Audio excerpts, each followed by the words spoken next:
अस्सलाम वालेकुम खान आला, क्या हाल है? शुक्र अल्लाह का। जूती दिखा दें यार कोई है। ले लो ये वाला जूता ही। ये वाला जूता। ये जूता आपको मिलेगा 2000 रुपए का।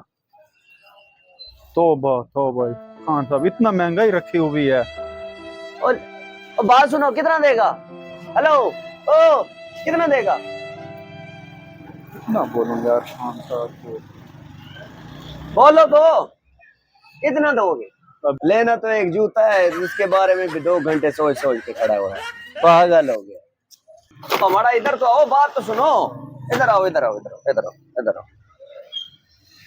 गलती कर बैठा रेट। चलो सबसे कम रेट इसको बताता हूँ। देने कितने हैं? खान यार मेरे पास 500 है। दो 500 दो। 500 पे भी राजी हो गया। गलती कर बैठा, इससे भी कम रेट है इसको। खान साहब 500 मैंने नहीं देना। हाँ मेरे पास है ये 500, इसमें मैंने रोटी भी खानी है, इसमें मैंने अभी किराया भर के वापस भी जाना है। तो इसमें से कितने देगा? यार मैं ज्यादा से ज्यादा ना आपको 130 रुपए दे सकता हूँ। शर्म नहीं आती तुम्हें? 2000 की चीज का तुम 130 रुपए बोल रहे हो? चलो चल दे।